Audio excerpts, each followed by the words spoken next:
आज हम चलेंगे, आज एक नए विषय पर हम बातचीत करेंगे, नए विषय को सीखेंगे। Praise the Lord. प्रियो, आज बहुत सारे लोग हैं, बहुत सारे मसीह भाई बहन हैं, बहुत सारे लोग हैं, बहुत सारे प्रभु का भय मानने वाले लोग हैं, प्रभु के साथ चलने वाले लोग हैं और प्रभु के साथ चल रहे हैं। बावजूद उसकी उनकी ज़िंदगी में हताशा हैं, परेशानियाँ हैं, निराशा हैं, तकलीफ़ें हैं, ऐसी तकलीफ़ें हैं जो जाने का नाम नहीं लेती। जबकि यीशु मसीह ने मत्ती 11 उसके 28 में एक बात कही कि हे बोझ से थके मांदे लोगों, मेरे पास आओ, मैं तुम्हें विश्राम दूंगा। और यीशु पहला पत्रस में लिखा है कि प्रभु पत्रस अपनी पत्री में लिखता है कि अपनी सारी चिंता उस पर डाल दो क्योंकि उसको तुम्हारा ध्यान है। यीशु मसीह ने कहा मांगो तो दिया जाएगा, तुमने मेरे, और ये भी कहा कि तुमने मेरे नाम से कुछ नहीं मांगा, यदि मांगते तो करता है। ऐसी बहुत सारी, एक जगह लिखा है, मलाकी की किताब में लिखा है, मैं तुम्हारे नाश करने वाले को घुड़कूंगा। ऐसे बहुत सारे वादे हैं जो परमेश्वर ने हमारे लिए कर रखे हैं और उसके वादे पूरे होते हैं। Praise the Lord. आप नीति वचन के 3 अध्याय को पढ़ेंगे तो वहाँ एक हुक्म है, यानी एक आज्ञा है, और एक उसका प्रतिफल है, यानी एक ब्लेसिंग है। Praise the Lord. तो परमेश्वर के वचन आज भी पूरे होते हैं। जब हम परमेश्वर के हुक्म को पूरा करते हैं, परमेश्वर कहने को पूरा करते हैं, तो परमेश्वर के वचन आज भी पूरे होते हैं। Praise the Lord. ऐसा नहीं है कि ये सब पुरानी बात है और आज ऐसा कुछ नहीं होता, नहीं। जो परमेश्वर के साथ वफादारी से चल रहे हैं उनकी ज़िंदगियों में परमेश्वर की आशीषें आज भी पूरी होती है। तो इतने सारे जब वायदे हैं, इतने सारे जब वायदे परमेश्वर ने कर रखे हैं, उसके बावजूद भी क्यों चिंताएं हैं, क्यों फिक्र है, क्यों परेशानी है, कारण क्या है? Praise the Lord. सो पढ़ेंगे, कुछ कारणों को आज हम देखेंगे। मेरे साथ निकालेंगे उत्पत्ति किताब उसका 3 अध्याय, उसका 16 और 17 पद। उत्पत्ति किताब उसका 3 अध्याय 16 और 17। फिर स्त्री से उसने कहा, मैं तेरी पीड़ा और तेरे गर्भवती होने के दुख को बहुत बढ़ाऊंगा। हाँ, इस तरह से परमेश्वर ने कहा। हम बात कर रहे हैं उत्पत्ति की। इन द बिगिनिंग, शुरुआत में जब परमेश्वर ने आदम और हवा को बनाया तो उन्हें ब्लेसिंग दी। और क्या ब्लेसिंग दी? कि तुम इस बगीचे में रहो, ये बगीचा पूरा तुम्हारा है, तुम इसकी रक्षा करो, खाओ पियो और फल तोड़ो, ये करो। बस तुम्हें इस बगीचे को ध्यान रखना है, इस बगीचे का ध्यान रखना। और 2 ट्री दिए थे कि तुम ये जो 2 ट्री हैं इसके फलों को मत खाना, बाकी पूरा बगीचा तुम्हारा है। Praise the Lord. सारे फल फ्रूट ये वो सब आदम और हवा के अधिकार में परमेश्वर ने दिए थे। लेकिन आप सब जानते हैं, बाइबल को पढ़ने वाले लोग हैं, कि उन लोगों ने क्या करा कि जो परमेश्वर ने जिस चीज़ के लिए मना करा था वो काम कर डाला। और जब वो काम कर डाला तो परमेश्वर नाराज़ हुआ। परमेश्वर आज्ञाकारिता को पसंद करता है। तो व्यक्ति जब अनाज्ञाकारिता करता है, यानी जब परमेश्वर का कहना नहीं मानता, तब उसकी ज़िंदगी में दुख और पीड़ाएं, मुसीबतें आती हैं। पहला पॉइंट आज के लिए। सो इनको क्या कहा था? इनको कहा था ये 2 ट्री हैं, इसके फलों को तुम मत खाना। लेकिन शैतान ने इन्हें उकसाया और ये उसके उकसाए में आए, है ना। आपको और मुझको, हम सबको परमेश्वर की आवाज़ और शैतान की आवाज़ को सुनना, आवाज़ तो आती है लेकिन हमें फ़र्क महसूस करना पड़ेगा। हर आवाज़ परमेश्वर की नहीं है, ध्यान से समझना। हर वो आवाज़ जो परमेश्वर की आज्ञा के खिलाफ है, हर वो आवाज़ जो परमेश्वर के वचन के खिलाफ है, हर वो आवाज़ जो परमेश्वर की आज्ञाकारिता के खिलाफ है, वो आवाज़ परमेश्वर की नहीं हो सकती। समझ रहे बात को? हर वो आवाज़ जो परमेश्वर के वचन के खिलाफ है, परमेश्वर ने जो वादा किया है, परमेश्वर ने जो बात बोली उसके खिलाफ है, हर वो बात जो परमेश्वर की आज्ञाकारिता के खिलाफ लेके जाती है, हर वो आवाज़ परमेश्वर की आवाज़ नहीं है। यहाँ पर आदम और हवा की ज़िंदगी में दुख और मुसीबतों का कारण क्या है पता है? ये बहुत आराम से रहते थे, आनंदित रहते थे, मगन रहते थे, खाते पीते ऐश कर रहे थे, सब कुछ बढ़िया था। आजकल बहुत सारी स्त्रियों को मैंने कहते हुए सुना है जो मसीह के भय में जीती हैं, मसीह बहनें हैं, वो कहती हैं यार आदम और हवा के ज़माने का समय अच्छा था। बोले क्यों? फल तोड़ो, खाओ पियो, मस्त रहो। आज तो रात का खाना खाते हैं तो सुबह क्या बनेगा, और सुबह खाना खा रहे हैं तो रात को क्या बनेगा, दिन में क्या बनेगा, ये सब चलता रहता है। बोले यार वो समय ज़्यादा अच्छा था। और वास्तव में बहुत अच्छा समय था, कोई टेंशन नहीं थी, कोई कुछ नहीं था, खाओ पियो मस्त रहो। कोई एसी की नहीं, कोई पेट्रोल की नहीं, कोई और मुसीबतें नहीं, घर का किराया नहीं देना, ये वो कुछ नहीं, सब कुछ बल्ले बल्ले था, बढ़िया था, जिंदगी बहुत सुकून से गुजर रही थी। लेकिन क्या होता है, जैसे कहते हैं ना यार इसको किसी की नजर लग गई। आदम और हवा को भी किसी की नज़र लगी और नज़र थी शैतान की। मतलब शैतान को इंसान का सुख के साथ, परमेश्वर की भक्ति के साथ जीवन जीना, परमेश्वर की आज्ञाकारिता में जीवन जीना कतई पसंद नहीं है। हाँ, एक व्यक्ति सिगरेट पिए, दारू पिए, नशा करे, व्यभिचार में जिए, पाप में जिए, गंदा काम करे, लड़ाई झगड़ा करे, बुराइयों में इन्वॉल्व रहे, वो शैतान ऐसे काम करने वाले से बहुत प्रसन्न रहता है, खुश रहता है। अरे वाह, तू तो मेरा ही काम कर रहा है, मेरा ही एजेंट है।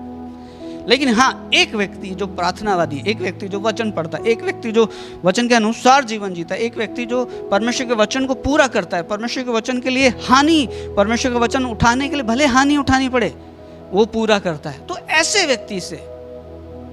व्यक्ति से शैतान को प्रॉब्लम है। शैतान को प्रॉब्लम है और शैतानी लोगों को भी प्रॉब्लम है। शैतानी लोग कौन? जो झूठ में, कपट में और इन चीज़ों में इन्वॉल्व रहते हैं, है ना। सो आदम और हवा बड़ी अच्छी जिंदगी जी रहे थे, लेकिन क्या हुआ, शैतान ने उकसाया, हवा के पास आया और कहा, ये फल क्यों नहीं खाते हो? बोले प्रभु ने मना करा है। बोले जिस दिन तुम खाओगे उस दिन मर जाओगे। अरे बोले कंफर्म है नहीं मरोगे, मैं जानता हूं परमेश्वर ने तुमसे झूठ बोला है, परमेश्वर ने तुमसे झूठ बोला है। मौत किस चीज का नाम है? परमेश्वर से जुदाई, परमेश्वर से दूर होना ही मौत है। कई लोगों की जिंदगी में मैंने कई लोगों के मुंह से कहते हुए सुना, ये कोई जिंदगी है, इससे तो मर जाना बेहतर है। वो जीते जी मर रहे हैं, जीते जी मर रहे हैं, डेली मर रहे हैं। कारण क्या है? उनकी ज़िंदगी में परमेश्वर नहीं है, इसलिए उनकी ज़िंदगी में वो फिलताएँ हैं, इसलिए उनकी ज़िंदगी में दुख और पीड़ाएँ हैं, दुष्ट आत्माएँ हैं, दुष्ट आत्मा के द्वारा भेजी गई बीमारियाँ हैं, बहुत सारी और ऐसी चीज़ें, ऐसे संघर्ष हैं जिनसे वो संघर्ष करते करते करते करते थक गए, परेशान हो गए, और ये कहते हैं, उनके मुँह से ये निकलता है, ये कोई ज़िंदगी है क्या? ज़िंदगी यदि बहुत बुरी होती तो परमेश्वर इस ज़िंदगी को नहीं बनाता, लेकिन इस ज़िंदगी को परमेश्वर ने बनाया तो ये बहुत अच्छी होगी। परमेश्वर ने जो कुछ, आप उत्पत्ति को पढ़ना, पहले अध्याय में ही पढ़ना, परमेश्वर ने जो कुछ बनाया उसको देख के कहा अच्छा है, बहुत अच्छा है, प्रेज द लॉर्ड। सो परमेश्वर ने आदम और हवा के लिए बड़ी ब्लेसिंग्स भरी, बड़ी आशीषें रखी थी, लेकिन शैतान को वो इनका सुख से रहना फब नहीं रहा था, अच्छा नहीं लग रहा था, और शैतान इनके पास आया, इनको उकसाया। और आप सब जानते हैं फल हवा ने फल खा लिया। फल खाने के बाद उसकी ज़िंदगी में क्या हुआ वो हम पढ़ रहे हैं, अब हम पढ़ेंगे, वापस अब पढ़िए। जब इन्होंने फल खा लिया तब परमेश्वर इनके पास आया और आदम और हवा परमेश्वर की ओर से फिर श्रापित हुए, या यूं समझिए परमेश्वर ने दंड दिया। अब पढ़िए वापस 16 और 17। उसने कहा मैं तेरी पीड़ा और तेरे गर्भवती होने के दुख को बहुत बढ़ाऊंगा। तू पीड़ित होकर बालक उत्पन्न करेगी और तेरे लालसा तेरे पति की ओर होगी और वह तुझ पर प्रभुता करेगा। और आदम से उसने कहा, इसका मतलब ये है, ये पहले दोनों बराबर थे, है ना, पहले बराबर थे। पहले आदम को प्रभु नहीं बनाया था, पहले प्रभु ही था, है ना। पहले आदम को अधिकार नहीं था अपनी पत्नी पे प्रभुता करने का, लेकिन आज तो करता है, आज तो प्रभुता करता है। यानी इसका मतलब यह, इस वचन को हम पढ़ के समझ सकते हैं कि पहले दोनों बराबर रहे होंगे, 50-50, है ना। कोई प्रभु नहीं है, प्रभु के अलावा और कोई प्रभु नहीं है, कोई प्रभुता नहीं है, कोई कुछ नहीं है। Praise the Lord. लेकिन इस आयत में जब हम पढ़ते हैं तो परमेश्वर ने कहा कि वो तुझ पर प्रभुता करेगा, यानी इसकी दुख और पीड़ा, इसको संतान तो पहले भी होती, लेकिन दुख और पीड़ाओं के साथ नहीं होती। यानी दुख और चिंता फिक्र इनकी ज़िंदगी में नहीं थे, लेकिन जब इन्होंने परमेश्वर की आज्ञाकारिता, मतलब कहना मानने को इन्होंने नकार दिया, अनाज्ञाकारिता करी, तब इनकी ज़िंदगी में दुख और पीड़ाएँ आई। और आगे पढ़िए। और आदम से उसने कहा, तूने जो अपनी पत्नी की बात सुनी, तूने जो अपनी पत्नी की बात सुनी। पत्नी किसके उकसाए में बोल रही थी? हेलो, पत्नी किसके उकसाए में बोल रही थी? शैतान के उकसाए में बोल रही थी। और आदम को खुदा ने कहा कि तूने जो शैतान की उकसाई की बात मानी, तूने जो मेरे वचन के खिलाफ बात मानी, तूने जो मेरे वचन के खिलाफ कदम बढ़ाया, वो क्यों बढ़ाया? किसकी बात ज़्यादा तेरे लिए, किसकी बात ज़्यादा मायने रखती है? मेरी बात ज़्यादा मायने रखती है या अपने घर के लोगों की बात ज़्यादा मायने रखती है? हमारे लिए परमेश्वर की बात सर्वोपरि होनी चाहिए, परमेश्वर का कहना सर्वोपरि होना चाहिए। आप प्रार्थना करने बैठे हैं, दोनों हस्बैंड वाइफ और पत्नी कहे नहीं रहने दो आज प्रार्थना नहीं करेंगे, बोले क्यों नहीं करेंगे? प्रार्थना तो करनी चाहिए। Praise the Lord. सो चलिए गाड़ी कहीं और जाएगी, हम इस वचन पे ही रहते हैं। पढ़िए, आगे पढ़िए, 17 पद पढ़िए।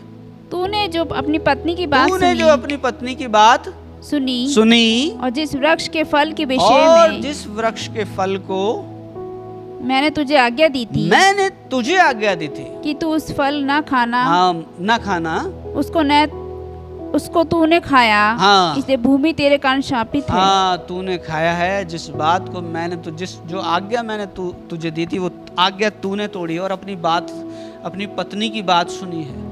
जबकि पत्नी शैतान की उकसाई भी बोल रही थी। उसकी पत्नी को किसने उकसाया था? शैतान ने उकसाया था। और शैतान की उकसाई में आकर इसने, हवा ने आदम से वो काम करवाया जो परमेश्वर की आज्ञा के खिलाफ था। कभी भी ध्यान रखना, कोई भी हो, परमेश्वर के वचन के खिलाफ, परमेश्वर की आज्ञा के खिलाफ यदि कोई बात आपसे कहता है, चाहे वो आपका अपना भी हो, तो आप जांचना, समझना, रुकना, दुआ करना। परमेश्वर मेरा जीवन साथी ऐसे कह रहा है, परमेश्वर मेरी पत्नी ऐसे कह रही है, परमेश्वर मेरा पति ऐसा कह रहा है, क्या करूं? परमेश्वर आपको बताएगा, मेरे बेटे मेरी बेटी ये कर। Praise the Lord.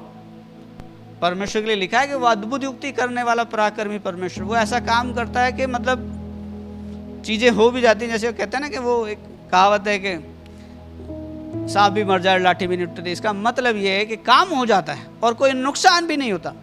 इसका अर्थ ये है। तो परमेश्वर ऐसे अद्भुत काम करता है। तो जब भी कोई ऐसी बात आ जाए जो परमेश्वर के वचन के खिलाफ हो, तो बैठकर प्रार्थना करिए, तुरंत मान मत लीजिए। आदम की गलती क्या हुई? आदम ने तुरंत मान लिया। तो क्या होता है? अनाज्ञाकारिता जब जिंदगी में आती है, तब क्या होता है? अनाज्ञाकारिता जब आती है, आज्ञा ना मानना ही आदम के लिए, आदम और हवा के लिए दुख और पीड़ाओं, मुसीबतों का कारण था। और इनके कारण इनकी जो ब्लेसिंग थी, ये पृथ्वी इनके लिए ब्लेसिंग दी थी, परमेश्वर ने पृथ्वी इनको दी थी। वचन में लिखा, वचन संहिता में, कि पृथ्वी परमेश्वर ने मनुष्यों को दी है और आकाश उसका सिंहासन है। लेकिन पृथ्वी क्या हुई? मनुष्य के कारण शापित हुई। तो आज्ञा मानना ही इंसान के लिए श्राप लेके आता है, दुखों को लेके आता है, मुसीबतों को लेके आता है। पढ़ो इसको, 17 को पूरा पढ़ दो। तू उसकी उपज जीवन भर दुख के साथ खाया करेगा। उसकी उपज जीवन भर किसके साथ? भूमि तेरे कारण शापित है, जमीन तेरे कारण शापित है, और तू इसकी उपज को जीवन भर दुख के साथ खाया करेगा। और वे तेरे लिए कांटे और ऊंट कटारे उगाएगी। तेरे लिए कांटे और ऊंट कटारे उगाएगी। तू बोएगा तो बीज ही है ना। किसान आज खेत में बोता तो बीज है, फिर भी वो होते हैं ना जो पैरों में चिपक जाते हैं, चप्पल में चिपक जाते हैं, वो कहाँ से आते हैं? क्या गेहूं के साथ वाला बीज भी बोया था? नहीं बोया था, लेकिन वो आ जाते हैं अपना आप। कारण ये है, श्राप है चीजों पे। नीति वचन 2 उसका 26 पढ़िए। जैसे गोरैया घूमते घूमते और सूपा बेनी उड़ते उड़ते नहीं बैठती, वैसे ही व्यर्थ श्राप नहीं पड़ता। श्राप व्यर्थ में नहीं आता, श्राप व्यर्थ नहीं पड़ता। यानी श्राप जो आदम और हवा ने जो काम किया, ये इनकी जिंदगी में श्राप आया, और श्राप जो आया वो व्यर्थ में नहीं आया। परमेश्वर ने व्यर्थ में इन्हें इतनी सजा नहीं दे दी। पर कुछ तो इंसान ऐसा करता है, कुछ तो काम ऐसा करता है, कुछ तो उसकी ज़िंदगी से ऐसा होता है कि उसकी ज़िंदगी में दुख और मुसीबत और पीड़ाएं होती हैं। लेकिन दिक्कत क्या है, मुसीबत क्या है, परेशानी क्या है कि इंसान कभी भी अपने आप को बैठकर जांचता नहीं है कि ऐसा मैंने क्या कर दिया है, ऐसा मुझसे क्या हुआ है, क्या कारण है मेरी ज़िंदगी में असफलताओं का, क्या कारण है कि मेरे काम सफल नहीं हो रहे, क्या कारण है कि मैं परेशानियों में जा रहा हूँ। अब बहुत सारे लोग बोलते हैं कि अय्यूब की भी तो परीक्षा हुई थी। परीक्षा हो रही है तो बहुत अच्छी बात है। यदि आपकी परीक्षा के कारण आपकी ज़िंदगी में दुख आ रहा है तो बहुत अच्छी बात है। इस परीक्षा में जब आप खरे निकलेंगे अय्यूब के समान, तो आप ब्लेसड होंगे। अय्यूब जब परीक्षा में सफल निकला, जब खरा निकला परीक्षा में, पर बाइबल बताती परमेश्वर ने उसको दूना दिया, यानी जितना उसका लॉस हुआ था, जितना उसको नुकसान होता उसका डबल। तो जब भी हमारी ज़िंदगी में दुख और पीड़ाएं आती हैं तो हमें बैठकर जानना चाहिए, समझना चाहिए। और यदि हमें महसूस होता है कि मैं तो परमेश्वर के वचन के अनुसार बिल्कुल सही चल रहा हूँ, तो घबराने की ज़रूरत नहीं है, डरने की ज़रूरत नहीं है। ये समझना ही परीक्षा है, और परीक्षा में यदि खरा निकलूँगा तो डबल पाऊंगा, परमेश्वर से अभिषेक पाऊंगा, मेरी बढ़ोतरी आएगी। Praise the Lord. जैसे पिछली बार हमने पढ़ा था शद्रक मेशक अबेदनगो के बारे में। लेकिन यदि ये एहसास हो, पवित्र आत्मा आपको दिखाए, आपकी गलतियों को पर दिखाए। पवित्र आत्मा पता है क्या करता है? कायल करता है। पवित्र आत्मा वहां ले जाता है जहां पर आपने गलत किया है। पवित्र आत्मा वहां बताता है, वचन आपको वहां ले जाता है जहां पर आपने गलती करी, आपने खता करी, और उस गलती खता मुसीबत के कारण आपकी जिंदगी में श्राप है। तो बैठकर जांचना अपना आप को, और यदि महसूस हो कि हाँ गलती में हूं, तो वहां पर गलती को सुधारने की कोशिश करना। Praise the Lord. तो मैंने आपको बताया दुख के कुछ कारण हैं, ऐसे ही नहीं आता। श्राप के कुछ कारण हैं, ऐसे ही नहीं आता। जब श्राप आता है तो बहुत सारे दुख और पीड़ाएं, मुसीबतें आती हैं। जब श्राप इंसान की ज़िंदगी में आता है तो बहुत सारे लोग हैं जिनके पास अच्छा खासा शरीर है, अच्छी खासी फिजिक्स, मतलब सब कुछ डील डॉल बढ़िया है, लेकिन फिर भी उनके पास संतान नहीं है। फिर भी संतान नहीं है। बहुत सारे लोग के पास संतान है लेकिन आज्ञाकारी नहीं है। बहुत सारे लोगों के पास संतान है लेकिन बीमार रहती है। बहुत सारे हस्बैंड वाइफ की ज़िंदगी में झगड़े ही ख़त्म नहीं होते। बहुत सारे लोगों के काम धंधे अच्छे नहीं चल रहे हैं। बहुत सारे लोगों की ज़िंदगी में बहुत सारे लोगों के पास काम धंधे ही नहीं है, और जिनके पास हैं उनके अच्छे नहीं चल रहे हैं। तो हर चीज़ के पीछे कुछ कारण है। यदि हम अपना बैठेंगे, जब हम परमेश्वर को मानते हैं, जब हम वचन को पढ़ने वाले, जब हम प्रार्थना करने वाले लोग हैं, तो हमारी ज़िंदगी में ऐसा क्यों है? क्योंकि जब परमेश्वर के लाखों वादे, हज़ारों वादे, लाखों वादे हमारे पास हैं, तो जब प्रभु हमारे पास है, प्रभु के वादे हमारे पास है, परमेश्वर का वचन हमारे पास है, तो फिर दुख और चिंता, मुसीबत का कारण क्या है? सो कारणों को ही आज हम देख रहे हैं। Praise the Lord. सो पहला कारण मैंने आपको बताया, अनाज्ञाकारिता। इंसान जब परमेश्वर जब कुछ काम करने के लिए कहता है और जब हम उससे नहीं करते, हमारी ज़िंदगी में दुख और पीड़ाएं और मुसीबतें आती हैं। सबसे बड़ा उदाहरण है आदम और हवा का। उसके बाद बहुत सारे ऐसे लोग हैं जिन्होंने कहना नहीं माना और दुख और मुसीबतें उठाएं। शमूएल, शाऊल जो है, पहला जो इज़राइल का जो पहला राजा हुआ, उसको भी परमेश्वर ने हुक्म दिया था, एक आज्ञा दी थी कि तू ये करना, ये करना, ये करना, लेकिन उसने उसके विपरीत काम किया। और उसके विपरीत काम किया, एक बार वो भवन में घुस गया और जो याजक का काम करना चाहिए था वो खुद कर लिया, और उसी दिन उसकी ज़िंदगी में दुख आ गए, मुसीबत आ गए। उसी दिन से श्रापित हो गया। और उसके बाद उसकी ज़िंदगी में ऐसा समय आया कि उसको सुसाइड करना पड़ा। इससे बड़ा एक और उदाहरण है यहूदा इस्करियोती को, आप सब जानते हैं, जिसने यीशु मसीह को पकड़वाया और पकड़वा कर 30 चांदी के सिक्के में यीशु मसीह का सौदा किया।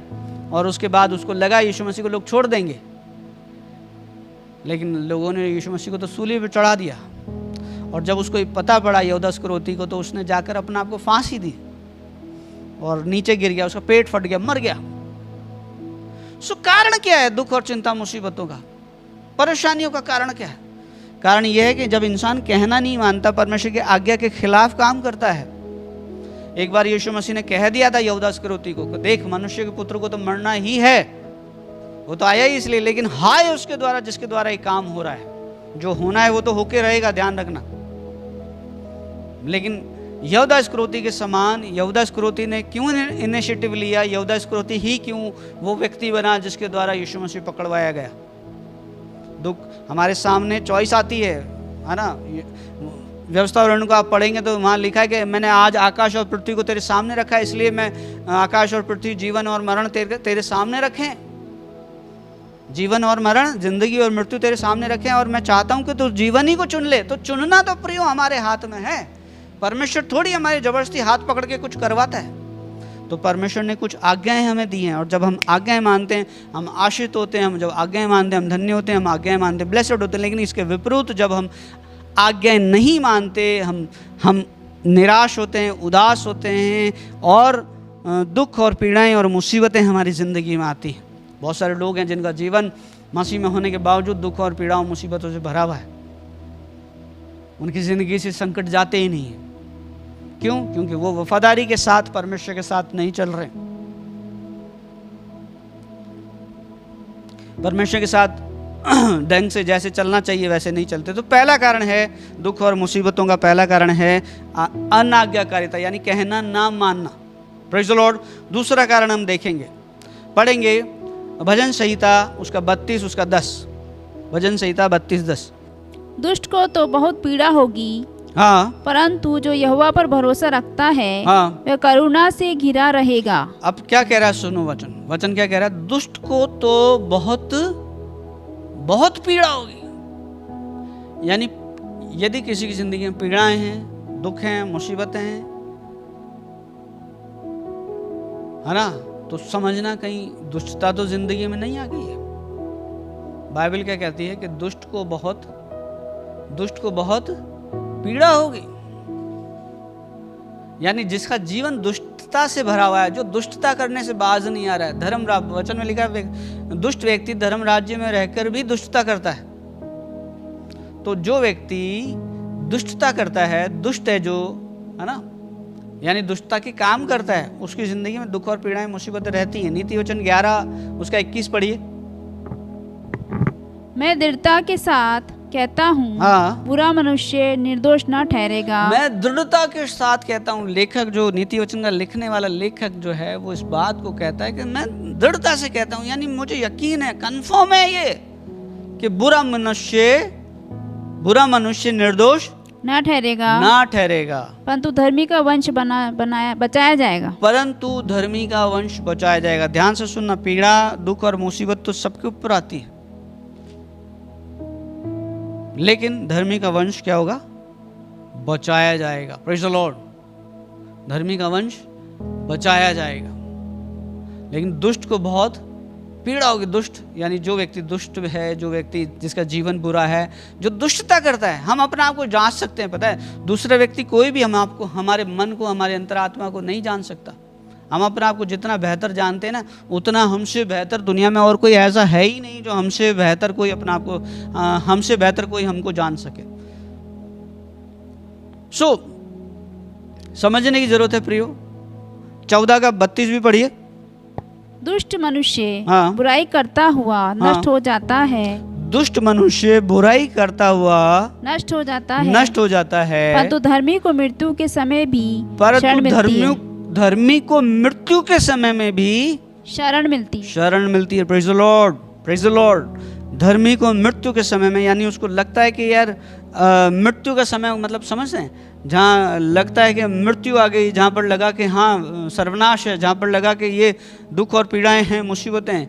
आप निर्गमन की किताब पढ़ना, वहाँ पर एक मौत का फरिश्ता रात में निकला था फिरौन और उसके लोगों के खिलाफ। तो परमेश्वर ने मूसा को एक ऑर्डर दिया था, एक हुक्म दिया था कि तू क्या करना, तू तलसे में एक मेमने को लहू को लेना और उस लहू को अपने खिड़की दरवाजों पर लगा देना। तो जहाँ जहाँ वो लहू लगा हुआ मिलेगा, है ना, जहाँ जहाँ वो लहू लगा हुआ मिलेगा, वहाँ पर वो मौत का फरिश्ता नहीं जाएगा। Praise the Lord.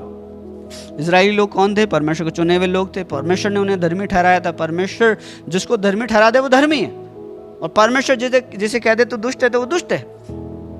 तो इजरायली लोगों को परमेश्वर ने धर्मी ठहराया था। आज हम जो पापी हैं, या जो जितने भी लोग अपने आप को पापी समझते हैं या समझते थे, उनको धर्मी किसने बनाया? आज हम धर्मी हैं। Praise the Lord. तो हमको धर्मी किसने बनाया? ऐसा हमने कौन सा काम किया कि साहब हम धर्मी बन गए?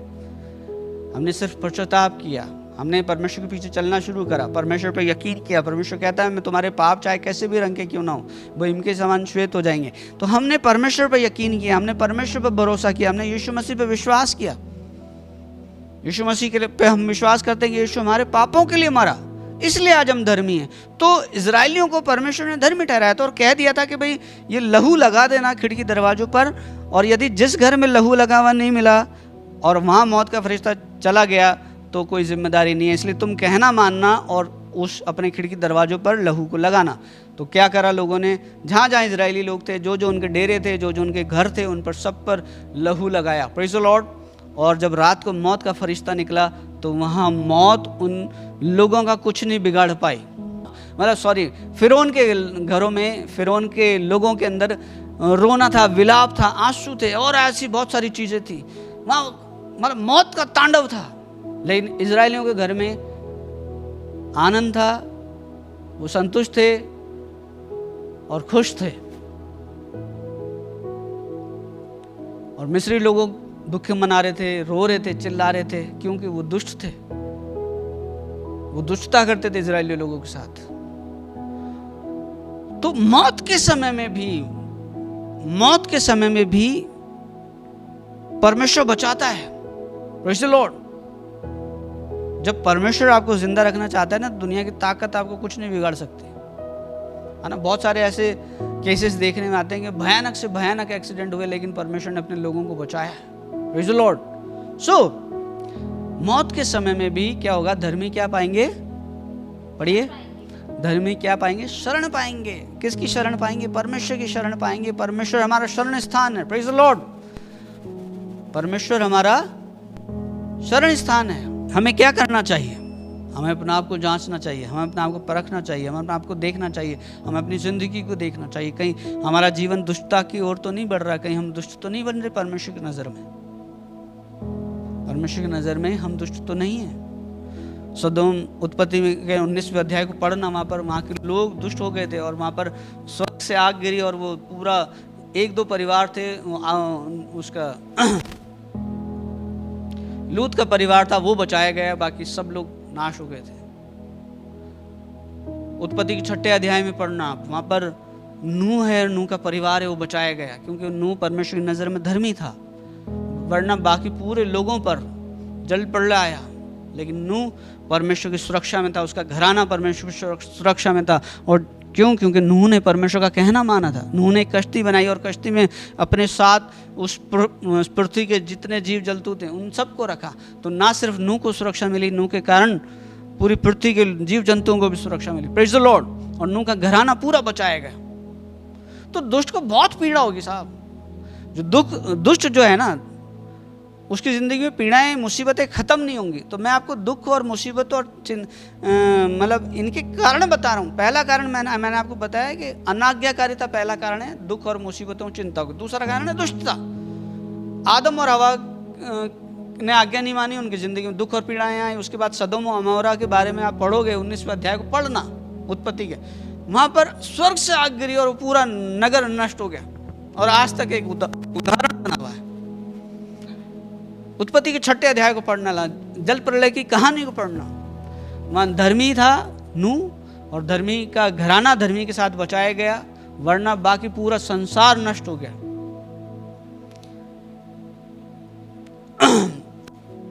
एक और उदाहरण मैं आपके साथ शेयर करना चाहता हूँ।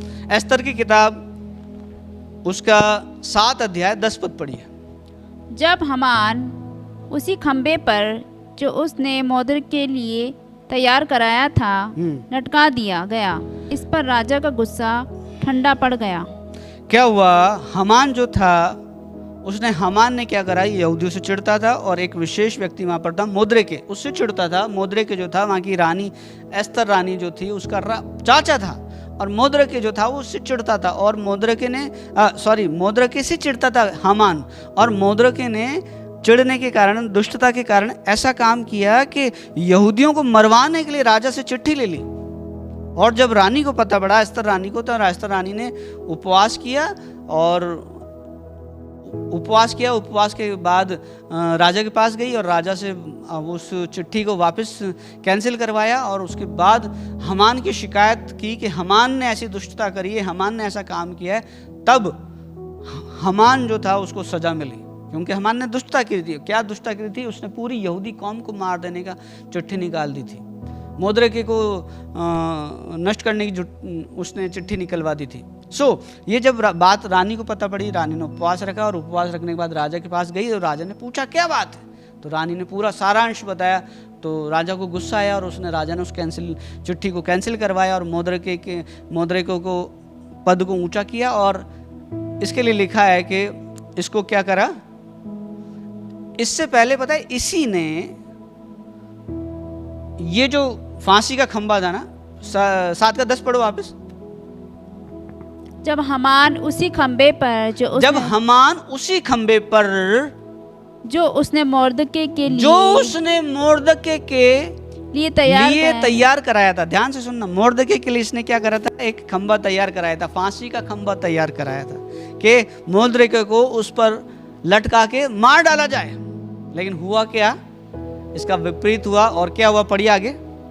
मुर्दत के लिए तैयार कराया था, हाँ, लटका दिया गया। इस पर राजा का गुस्सा ठंडा पड़ गया। इस पर राजा के गुस्सा ठंडा हुआ। यानी मोर्दकै के लिए फांसी का फंदा किसके लिए लटकाया गया था? एक धर्मी पुरुष के लिए बनवाया गया था। लेकिन हामान जो था वो राजा की नज़र में भी दुष्ट था, परमेश्वर की नज़र में भी दुष्ट था। और इसको क्या सज़ा मिली कि जो खंबा, जो फांसी का खंबा, जो गड्ढा इसने मोर्दकै के लिए खोदा था, वो खुद इसके लिए तैयार हुआ। उसके बाद ना सिर्फ इतना हुआ, आप 9:4 पढ़ोगे ना, 9:14 पढ़ोगे इसी का, तो वहाँ पर लिखा है कि जो उसके जो बच्चे थे, हामान के बच्चे, उनको भी फांसी पर लटकाया गया। तो कोई भी व्यक्ति जब दुष्टता करता है, ना सिर्फ उसका, लेकिन उसके साथ साथ उसके घराने के लिए भी तकलीफ आती है, उसके घराने के लिए भी मुसीबतें आती है, उसके घराने के लिए भी परेशानी आती है। ध्यान से सुनना, नीति वचन 26 उसके 27 में लिखा है कि जो पत्थर लुढ़काएगा वो लुढ़क कर उसी के ऊपर आएगा, जो गड्ढा खोदे वो उसी में गिरेगा। तो यानी दुष्टता नहीं करनी है, हमें दुष्ट नहीं होना है परमेश्वर की नजर में। परमेश्वर की नजर में हमें क्या बनना चाहिए? भजन संहिता 112 पढ़ोगे ना, वहां पढ़ेगा, आपको लिखा हुआ मिलेगा कि धर्मी की संतान इस पृथ्वी पर पराक्रमी होगी, वो आशीष होगी। Praise the Lord. दुष्टों की संतान क्या हुआ? अभी हमने पढ़ा, दुष्ट की संतान को क्या मिला? बर्बादी मिली। हामान की जो संतान थे, 10 बेटे थे, 10 को मार दिया गया। तो जो भी दुख है, मुसीबतें, पीड़ाएं हैं प्रियो, उसके पीछे कुछ ना कुछ कारण है, उसके पीछे कुछ ना कुछ कारण है। बिना कारण कुछ नहीं होता, बिना कारण श्राप नहीं आता, बिना कारण दुख नहीं आता, बिना कारण मुसीबत नहीं आती। मैंने एक बार आपको एक स्टोरी सुनाई थी, आज फिर मैं आपको याद देना था। एक वो हैं यूट्यूबर हैं, उनकी मैंने उसको मैं सुन रहा था, मतलब मोटिवेशनल स्पीकर हैं, उनकी मैं उस स्टोरी को सुन रहा था। तो वहाँ से मैंने एक बात सुनी थी कि एक व्यक्ति बैठा हुआ मछली पकड़ रहा था। गरीब आदमी था, पतला दुबला, सिंपल सादा इंसान बैठा हुआ मछली पकड़ रहा था। और मछली पकड़ रहा था तो उसने क्या, कुछ मछली पकड़ी, 4-5 उसने मछलियाँ पकड़ी। उसके थोड़ा सा ही पास में एक अच्छा मोटा हट्टा कट्टा बलशाली व्यक्ति बैठा था, वो भी मछली पकड़ने के लिए बैठा था, लेकिन उसको मछली लगी नहीं, उसको मछली मिली नहीं। उसने कहा यार इतनी देर हो गई, बहुत देर हो गई, मछली मिल नहीं रही, क्या करूँ? उसने देखा पास में बैठा एक दुबला पतला आदमी है, कमज़ोर सा आदमी है, मछली पकड़ रहा है और इसके पास इसकी बास्केट में ढेर सारी मतलब कुछ मछलियाँ हैं। तो वो क्या गया, वो गया जाकर उसने क्या करा, उसकी मछली छीनने लगा, लड़ाई हुई, ये हुई, फिर उसने उसको धक्का दिया, ये सब हुआ। और वो क्या करा, उसने उसकी मछलियाँ छीन कर अपनी बास्केट में डाल ली। तो क्या हुआ, एक मछली ने उसके डंक मार दिया। एक ऐसी इल फिश भी आती है, इलेक्ट्रिक फिश भी आती है, एक ऐसी फिश आती है, एक सिंगा करके फिश भी आती है, जो क्या करते, डंक मार देती। तो उसके डंक मार दिया। अब वो उससे दुबले पतले व्यक्ति से लड़ कर उसकी मछली को लेकर चला गया, जो हट्टा कट्टा व्यक्ति था, लेकर चला गया। और उस दिन तो कुछ नहीं हुआ, लेकिन दूसरे दिन बाद उसके अंगूठे में सूजन आने लग गई। उसने कहा देखा नॉर्मली यार सूजन आ गई होगी। 2-3 दिन बाद वो पीला पड़ने लगा, वो पकने लग गया, अंगूठा पकने लग गया। उसने देखा यार क्या बात हो रही है। उसने कुछ लगाया, हल्का फुल्का लगाया, लेकिन वो पकता ही गया, बढ़ गया खूब। और जब बढ़ गया, हम भी क्या होता है, छोटी मोटी बात होती है, हम डॉक्टर के पास नहीं जाते, हम इंतजार करते हैं और इंतजार करते हैं। फिर जब बहुत ज़्यादा चीज़ें क्रिटिकल हो जाती है तब डॉक्टर के पास जाते हैं, शुरू में ही चल जाना चाहिए जबकि। तो ये व्यक्ति भी कई दिन तक उसको देखता रहा, फिर डॉक्टर के पास गया और डॉक्टर ने जब देखा तो उसने कहा अरे यार तुम तो बहुत लेट आए हो। और क्या करा, बोले ये तो अंगूठा तुम्हारा काटना पड़ेगा। बोले हैं? अरे बोले हाँ अंगूठा काटना पड़ेगा भाई, अंगूठा नहीं काटा तो हाथ कट जाएगा, हाथ काटना पड़ेगा। मतलब ये आपको पंजा है, ये काटना पड़ेगा। बोले पंजा काटने से बेहतर है अंगूठा कटवा लो। ठीक है भाई, मरता क्या नहीं करता, बोले काट दो। थोड़े दिन बाद वो अंगूठा काट दिया गया, ठीक हो गया। फिर कुछ दिन बाद उसमें दर्द शुरू हुआ, फिर उसमें देखा तो वो हील नहीं हो रहा, नहीं होने की वजह से और ज़्यादा हो गया। फिर वो डॉक्टर के पास गया, बोले भाई तुम्हारा पॉइजन तो फैलता जा रहा है, अब क्या होगा? बोले यहाँ से हाथ काटना पड़ेगा। अरे बोले पूरा हाथ काटने से तो बढ़िया है ना भाई, यहीं तक का कट जाए। फिर उसने यहाँ का हाथ कटाया। तो ऐसे करते करते उसका पूरा हाथ यहाँ तक काट दिया गया। तो डॉक्टर ने उससे एक दिन पूछा कि यार तूने ऐसा क्या किया है, तूने ऐसा क्या किया है जो तेरे साथ ऐसा हो रहा है? तू हील नहीं हो रहा, तू ठीक नहीं हो रहा, तेरे अंग पे अंग धीरे धीरे कटते जा रहे हैं, कारण क्या है?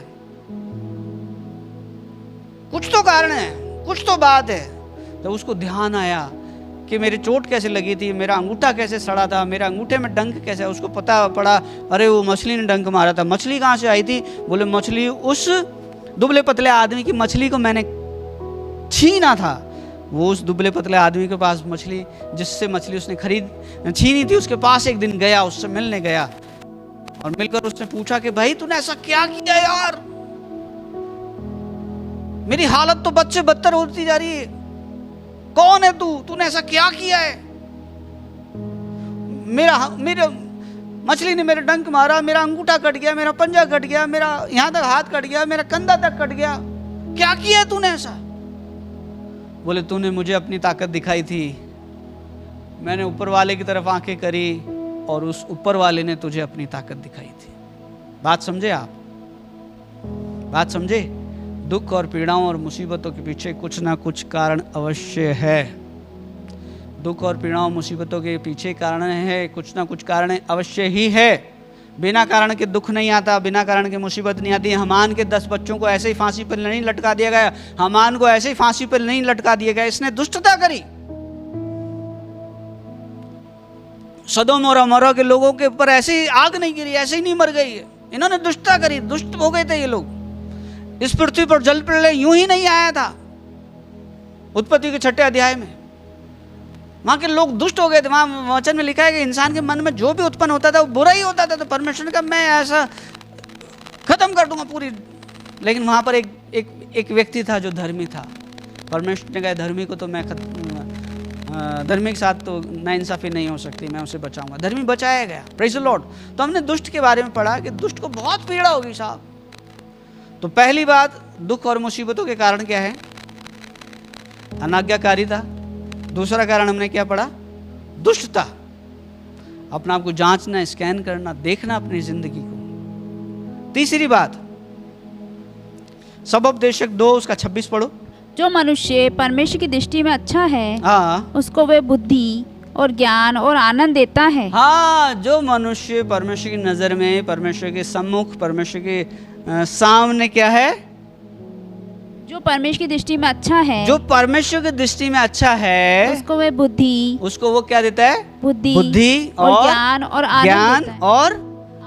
आनंद देता है। Praise the Lord. आनंद के पीछे भी कारण है, सुखों के पीछे भी एक कारण है और दुखों के पीछे भी एक कारण है। ध्यान से सुन लेना, सुख भी ऐसे नहीं आएंगे और दुख भी ऐसे नहीं आएंगे। सुख भी ऐसे नहीं आते हैं, काम करते हैं तो मजदूरी मिलती है और नहीं काम करते हैं तो बेरोजगारी, मतलब नहीं काम करते तो खाली पॉकेट है। तो दोनों के पीछे कारण है। ऐसे ही सुख के पीछे भी कारण है और दुख के पीछे भी कारण है। तो सुख का कारण क्या है कि वापस पढ़ो आयत को। जो मनुष्य परमेश्वर की दृष्टि जो मनुष्य परमेश्वर की नजर में अच्छा है उसको बुद्धि, उसको वो क्या करता है? बुद्धि देता है और ज्ञान देता है, आनंद देता है। बुद्धि की जरूरत कहाँ पड़ती है? क्या काम करें, क्या बिजनेस करें, कैसे नौकरी करें, कैसे लोगों के साथ डील करें। लेकिन दुष्टों के पास ये सब नहीं होता है। दुष्टों की जिंदगी में असफलताएं आती है, दुष्टों के अपने ही लोग खिलाफ हो जाते हैं, दुष्टों के अधिकारी उनके ऊपर मतलब दुष्टता करने लगते हैं, मतलब उनको नुकसान पहुंचाने का काम करते हैं। ऐसी बहुत सारी चीजें होती हैं। कारण क्या है? हर चीज के पीछे कारण है। आप जो परमेश्वर का भय मन जीने वाले लोग हैं, परमेश्वर का वचन करते हैं, बोले साहब मैं प्रार्थना भी करता हूँ, मैं अपनी कमाई का 10वां भाग भी देता हूँ ना। लिखा है ना, वो 2 व्यक्ति मंदिर में प्रार्थना कर रहे थे। 2 व्यक्ति मंदिर में प्रार्थना कर रहे थे। कहाँ पर? परमेश्वर के मंदिर में प्रार्थना कर रहे थे। और क्या प्रार्थना कर रहे थे? एक व्यक्ति ने कहा परमेश्वर मैं तो, तू जानता है, हफ्ते में 2 बार उपवास रखता हूँ और अपनी सारी कमाई का 10वां देता हूँ, और ये जो कुकर्मी खड़ा है मैं इसके समान दुष्टता भी नहीं करता हूँ। लेकिन दूसरा व्यक्ति था, उसने कहा परमेश्वर मैं जानता हूं मैं पापी हूं और मुझ पर दया कर, मुझे तेरी दया चाहिए। यानी एक व्यक्ति परमेश्वर के भवन में खड़ा हुआ है, लेकिन फिर भी वो दूसरों पे दोष लगा रहा है। तो बाइबल में लिखा है हम दूसरों पे दोष लगाने वाले कोई नहीं होते, हम दूसरों के न्याय नहीं है,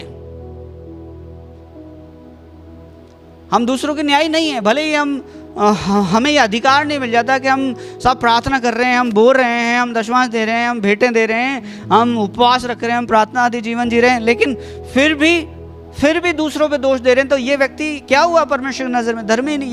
ये बात सही नहीं है।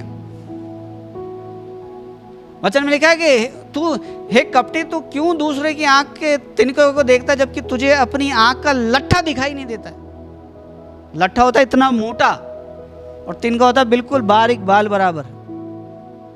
तो लोगों को दूसरे की बाल बराबर बुराई भी दिख जाती है, अपनी जिंदगी का इतना मोटा लट्ठा, बुराइयों का लट्ठा नहीं दिखता उसको। तो दुख और मुसीबतों के दोनों के कारण है। वापस पढ़ो इस आयत को। जो मनुष्य परमेश्वर की दृष्टि में अच्छा है, जो मनुष्य परमेश्वर की दृष्टि में, परमेश्वर की नजर में अच्छा है। आपको किसकी नजर में अच्छा बनने की प्रयास करना चाहिए? क्या इंसान के या परमेश्वर के? किसकी नजर में अच्छा बनना चाहते हैं? क्या अधिकारियों के, क्या अपने देखने वालों के लिए, या किसकी नजर में अच्छा बनना है? पौलुस क्या कहता है, सेंट पॉल क्या कहता है? यदि मैं मनुष्यों को खुश करता है तो परमेश्वर का दास कभी नहीं बनता। आप यदि मनुष्यों को खुश करने में लगे रहोगे और परमेश्वर को खुश करने की कोई परवाह नहीं करोगे तो आपकी जिंदगी में क्या आएगा? सुकून आएगा, शांति आएगी, तसल्ली आएगी? नहीं आएगी। परमेश्वर नाराज हो जाएगा। परमेश्वर की नाराजगी हासिल करके हम क्या कर लेंगे बताइए? क्या करना चाहिए? भाई वचन में लिखा है इफिसियों में, ये परखो परमेश्वर को क्या भाता है, ये जानो समझो विचार करो कि क्या बात, क्या चीज है जो परमेश्वर को पसंद है। मैं क्या ऐसा करूं जो परमेश्वर मुझसे प्रसन्न हो जाए? क्या ऐसा करूं कि मुझे वरदान मिल जाए, आशीष मिल जाए? पहले किताबों में, किस्से कहानियों में पढ़ते थे कि उसने उनको इतना प्रसन्न किया, उनको इतना प्रसन्न किया और उनसे ये वरदान मिल गया। तो परमेश्वर से वरदान पाने के लिए, परमेश्वर से ब्लेसिंग पाने के लिए, परमेश्वर को खुश करने के लिए क्या करूं? ये समझो परमेश्वर को क्या भाता है। तो परमेश्वर को ये भाता है कि आप परमेश्वर की नजर में क्या बने? धर्मी बने। Praise the Lord. नजर में धर्मी बने।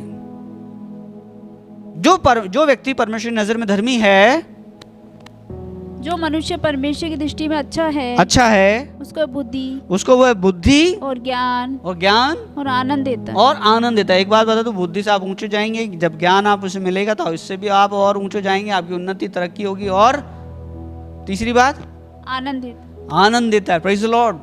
वचन में लिखा धर्मियों के घर में आनंद की जय जयकार होती है, वो आनंदित रहता है। उसका आनंद कोई छीन नहीं सकता है। जो आनंद परमेश्वर ने दिया उसका आनंद को कोई नहीं छीन पाएगा। Praise the Lord. और पूरा पढ़ दो 26। जो मनुष्य परमेश्वर की दृष्टि में अच्छा है उसको बुद्धि और ज्ञान और आनंद देता है। आगे, परंतु पापी को वे दुख भरा काम ही देता है। परंतु पापी को क्या मिलेगा? दुख भरा काम ही मिलेगा। आज बहुत सारे लोग ऐसे हैं जो पाप में जीवन जी रहे हैं, जो गुनाह में जीवन जी रहे हैं, जो ऐसा जीवन जी रहे हैं जो परमेश्वर की नजर में ठीक नहीं है। उनको क्या मिलता है? दुख भरा काम उन्हें मिलता है, बेगारी का काम मिलता है। वचन में लिखा है जो दुष्ट होते हैं ना, जो मूर्ख होते हैं, वो बेगारी में पकड़े जाते हैं। मिलता है जब पूरे दिन मेहनत करी और शाम को क्या मिला? बोले कुछ भी नहीं। तो समझने की बात है, दुष्ट को दुख भरा जीवन मिलेगा। एक कहानी आपको बहुत अच्छे से याद है, वो पढ़कर हम आगे पढ़ेंगे उसको। लूका रचित सुसमाचार उसका 15 अध्याय 11 से लेकर 16 पद तक पढ़ेंगे। लूका रचित सुसमाचार उसका 15 अध्याय 11 से 16। जल्दी चलेंगे। उसने कहा, हाँ, किसी मनुष्य के 2 पुत्र थे। हाँ, यीशु मसीह ने एक उदाहरण दिया, यीशु मसीह ने एक एग्जाम्पल दिया। और उनमें से छोटे ने पिता से कहा, हाँ, एक मनुष्य के 2 पुत्र थे, उनमें से छोटे ने कहा, हे पिता, संपत्ति में से जो भाग मेरा है वो मुझे दे दीजिए। आगे, उसने उनको अपनी संपत्ति बांट दी। हाँ, पिता ने संपत्ति बांट दी। और बहुत दिन बीतते थे, न बीते थे कि छोटा पुत्र सब कुछ इकट्ठा करके दूर देश को चला गया। और अब क्या हुआ? सारी संपत्ति इकट्ठा करके छोटा बेटा दूसरे देश चला गया। आगे, और वहीं कुकर्म में अपनी संपत्ति उड़ा दी। और क्या करा? कुकर्म में अपनी संपत्ति को उड़ा दी। और जब वह सब कुछ खर्च कर चुका, जब वो सब कुछ खर्च कर चुका, तो उस देश में बड़ा अकाल पड़ा। और वह कंगाल हो गया। सर मुंडाते ही ओले पड़ गए, है ना? सर मुंडाते ही जब सब कुछ खर्च हो गया तब अकाल भी आ गया। मतलब एम्प्टी पॉकेट, जेब खाली है और क्या है? देश में अकाल है। आगे, इसलिए हाँ, वह उस देश के निवासियों में से एक के यहाँ जा पड़ा। हाँ, उसने उसे अपने खेतों में सूअर चराने के लिए भेजा। उस एक के यहाँ गया और काम मांगा, और काम उसे क्या मिला? सूअर चराने का काम मिला। और वे चाहता था हाँ, कि उन फलियों से जिन्हें सूअर खाते थे अपना पेट भरे, और उसे कोई कुछ नहीं देता था। हाँ, दुख को मतलब दुष्ट का ऊपर हमने पढ़ा, पापी को दुख भरा काम मिलता है, इसको दुख भरा काम मिला। और काम क्या था पता है? सूअर चराने का। और खाना भी क्या था कि जो सूअर खाएंगे वही तू खाएगा। उस समय के लोग, यहूदी लोगों के लिए व्यवस्था में ऐसा लिखा है कि भाई सूअर को तो वो उनको छूना भी नहीं है, सूअर की लोथ को भी नहीं छूना, सूअर के पास से भी नहीं गुजरना है, और सूअर नाम भी नहीं लेना है। मतलब सूअर को छूना ही नहीं है। लेकिन इसको काम क्या मिला? सूअर चराने का। हमने पढ़ा कि पापी को क्या काम मिलेगा? दुख भरा काम मिलेगा। अकाल का समय है, देश में अकाल है, कोई खाने पीने की वस्तु नहीं है, लेकिन इसको काम मिला सूअर चराने का। और खाना क्या था? जो सूअर खाएंगे वही ये खुद भी खाएगा। आप सोचिए क्या माजरा, मतलब क्या नज़ारा होगा उस समय का कि सूअर भी वही खा रहा और ये भी वही खा रहा है। जबकि एक ब्लेसेड पिता का बेटा था, ब्लेसेड पिता के साथ रहता था, लेकिन इसने अपनी ब्लेसिंग्स ले ली और लेकर क्या करा? इसने जाकर उसने कुकर्म में उड़ा दी। तो जो व्यक्ति कुकर्म करेगा, जो व्यक्ति पापी जीवन जिएगा, उसको दुख भरा काम मिलेगा और उसकी बर्बादियां उसकी जिंदगी में आ जाएंगी। मैं आपको बता रहा हूँ, पढ़ा रहा हूँ, दुख और पीड़ाओं मुसीबतों के कारण क्या है। ये जो उड़ाऊ, इसको उड़ाऊ पुत्र टाइटल दिया गया है। उड़ाऊ पुत्र की जिंदगी में दुख और पीड़ाएं, मुसीबतें कारण क्या है? कारण ये था कि ये अपने बाप के घर में रहता था, लेकिन इसके बाप की जो भेड़ बकरियां थी, इसके बाप का आप पढ़ेंगे, आप पूरा अध्याय पढ़ेंगे तो आप जाएंगे, इनका उद्यम, इनका बिजनेस भेड़ बकरी चराना था, क्योंकि इसका बड़ा भाई भी भेड़ बकरी चराता था। तो इसको, जो छोटा बेटा था, इसको अपने बाप की भेड़ बकरियां चराना पसंद नहीं था। तो जिस इंसान को अपने बाप का काम करना, बाप का बिजनेस करना, बाप की भेड़ बकरियों को चराना पसंद नहीं है, उसको तो सूअर चराने ही पड़ेंगे। क्यों सूअर चराने पड़े इसको? क्यों? क्योंकि उसको अपने बाप का अच्छा काम करना पसंद नहीं आ रहा था, और इसने इसको जो कुछ इसका जो भाग था वो जाकर कुकर्म में उड़ा दिया। आज बहुत सारे लोग ऐसे हैं, अपने कमाई का भाग, अपने जो भाग उनके बच्चों को मिलना चाहिए, जो जिस भाग से उनकी ज़िंदगी संवर सकती है, उस भाग को कुकर्म करने में उड़ा देते हैं, और फिर हैंड टू माउथ हो जाते हैं, फिर लौट कर आते हैं। आप इस अध्याय को पढ़ना, ये लौट कर आया, इसको होश आया। अच्छा है कि होश आ गया। बहुत सारे लोगों को तो होश ही नहीं आता, बहुत सारे लोगों को होश ही नहीं आता है। इसको पढ़ना आप, इसको आपको पढ़ के अच्छा लगेगा कि इसको होश आया। इसको भेड़ बकरी क्यों मतलब इसको सूअर क्यों चराने पड़े? क्यों? इसलिए सूअर चराने पड़े क्योंकि अपने बाप की भेड़ बकरियां चराना इसको पसंद नहीं था। इसने अपनी संपत्ति, अपनी ब्लेसिंग्स को कुकर्म में उड़ा दिया, पाप में उड़ा दिया, पाप में जीवन जीने लग गया। बाप के साथ रहने में, बाप की डांट डपट खाने में, बाप के कंट्रोल में रहने में, बाप के नियंत्रण में रहने में, बाप अच्छी चीज़ों के लिए, मतलब बुरी चीज़ों के लिए हो सकता है जुआ खेलने, नशा करने, व्यभिचार करने, पाप करने के लिए मना करता होगा। इसको लगता था यार इस घर में तो बहुत रोक टोक है, यहाँ तो बहुत बात बात पे टोकते हैं, बात बात पे मना करते हैं, ये नहीं खाना, ये नहीं पीना, वहाँ नहीं जाना, उनके बीच में नहीं बैठना है, बुरे लोगों में नहीं बैठना, बुरी संगति में। इसको तो बहुत कहाँ फंस गया हूँ, कहाँ फंसा हुआ। मेरे उन दोस्तों को देखो, वो बाइक लेके घूम रहे, वो कार लेके घूम रहे, उनके पास कितना पैसा है, वो कितना उड़ाते हैं, वो कितना खर्च करते हैं, मेरी पॉकेट खाली रहती है। बाप जोड़ रहा था तो किसके लिए जोड़ रहा था? इसी के लिए जोड़ रहा था। या बोले मेरे को मेरी संपत्ति चाहिए, ठीक है भाई ले ले यार। जब संपत्ति मिल गई जाकर उड़ा दिया। काय में उड़ाया? कुकर में उड़ाया, बिजनेस नहीं किया। जब बिना मेहनत का मिलता है ना, बिना कमाई का मिलता है, जब बिना मेहनत का, बिना कमाई का और कुछ ब्लेसिंग्स ओवरफ्लो होने लगती हैं, जरूरत से ज़्यादा आने लग जाती है, तो इंसान का दिमाग खराब हो जाता है। इसका दिमाग खराब हुआ, ब्लेसिंग्स को क्या करा? कुकर्म में उड़ा दिया। बहुत सारे लोग कुकर्म करने लग जाते हैं जब ब्लेसिंग्स उन्हें मिलने लग जाती है। इसको ब्लेसिंग्स मिल गई, बहुत सारी आशीष मिल गई, एकदम धन संपत्ति मिल गया। जो बाइबल ने कहा जो फटाफट आता है ना, फटाफट चला भी जाता है, लेकिन जो परमेश्वर की ओर से आता है, धीरे धीरे करके आता है, एक बात ध्यान रखना, जो ब्लेसिंग्स परमेश्वर देता है उसके साथ वो दुख नहीं देता है। सो मैं आपको क्या समझाना चाहता हूं, अभक्ति के कारण, पाप के कारण पापी को दुख भरा जीवन मिलेगा, दुख मिलेगा, मुसीबत मिलेगा, दुख भरा काम मिलेगा। तो यानी दुख और मुसीबतों के कारण क्या हैं? उड़ाऊ पुत्र की जिंदगी में इतने दुख आ गए, इतनी मुसीबत आ गई, उसका कारण क्या था? बाप के घर को छोड़ना, बाप के द्वारा जो ब्लेसिंग्स मिली उसको कुकर में बर्बाद करना।